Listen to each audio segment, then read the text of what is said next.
Summer is starting to heat up, and if you live in a place like me here in Kansas City in the Midwest, along with that heat comes a lot of humidity. So you may be wondering to yourself, when I'm going out for a run, how much does heat and humidity actually affect my running?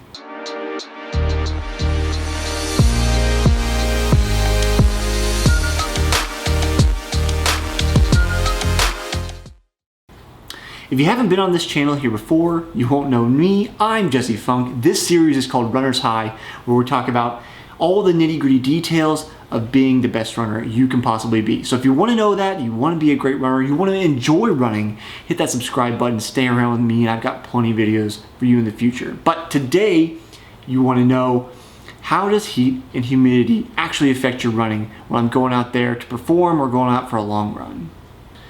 The short version is, you're going to go slower. Nothing crazy about that statement, right? You know that when it gets hotter, you're going to go slower, and you're like, okay, you're giving me the obvious, give me the details. Well, with that, we have to think about what's going on with our body. When we go out and run, or when we work out, whatever we're doing, we know that our body heats up, right? Again, another almost Captain Obvious statement. But you have to think about, when our body heats up, what's actually happening?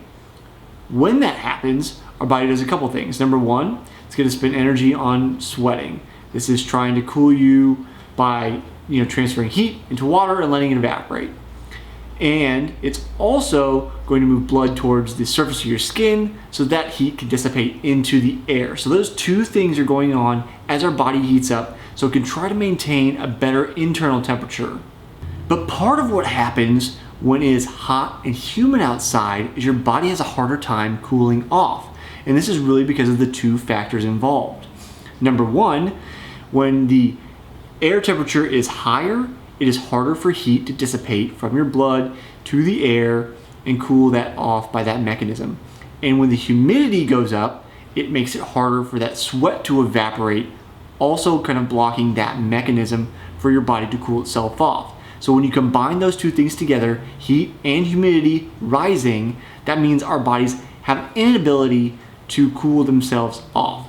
Effectively, what we're talking about here is that when your body cannot cool itself off, it's going to work harder to try to cool itself off because it needs to maintain that internal temperature.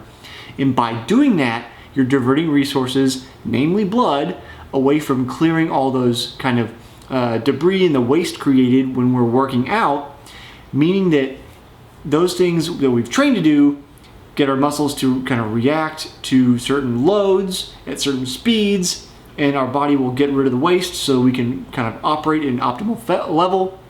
Cannot do at the same level because that energy is being spent on trying to keep us cool.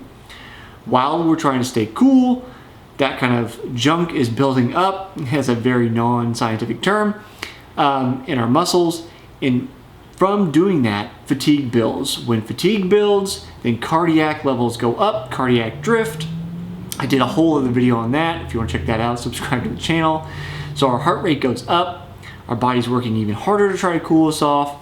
Fatigue is building. As fatigue builds, we slow down. Eventually, our heart rate reaches a level where it cannot go higher. It's working at maximum capacity, and you kind of just start to hit a wall at that point.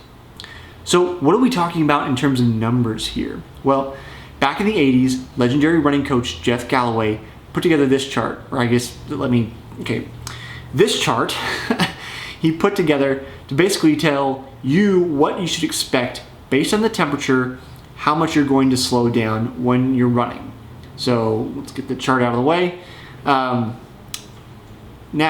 if you use that chart, go back and just pause me if you want to look at it.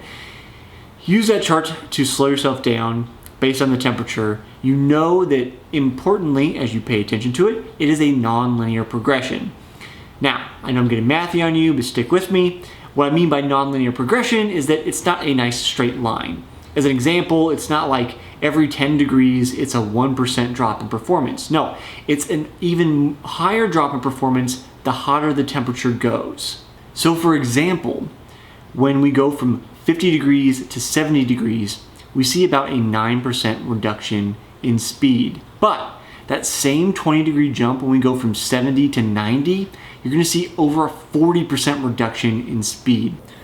Okay, So I'm interrupting myself here after getting back from running in the heat and humidity, hence the red face, that I realized I did my mental math backwards. I won't explain what I did wrong, but ignore the numbers I just told you. When you're looking at that chart, when you go from 50 to 70, it's a 7% increase in time, so you're slowing down 7%. But then when you go from 70 to 90, you're seeing like a 13 to maybe 15% additional decrease in time, or increase. You're getting slower basically. The difference is larger as you go higher in the heat, but it's not as dramatic as I had said. Again, I screwed my mental math. As always, kids, check your work so you don't do stupid stuff like that and have to interrupt yourself. Let's get back to the video. Athlete Podcast put together a research paper and petitioned USA Triathlon to change how they do their national championship a while back, both because of heat and because of current conditions when the race was held in Cleveland. So if you want to check out my interview with him, I will link to it here at the end of the show. The biggest thing to remember is that when it gets hotter, you're going to go slower. So just expect that. Accept that you're going to go slower. Don't try to push yourself beyond what you feel. I really kind of advocate for a rate of perceived exertion, which is keeping you in tune with how does your body feel in any given time or place and effort. This kind of keeps you in tune with some of these changes that goes on, especially with heat and humidity, knowing that you're going to go slower. So if you want to check out that interview with my friend Dr. Todd, that should be coming up on the screen here shortly, and I'll see you next time on the next episode of Runner's High.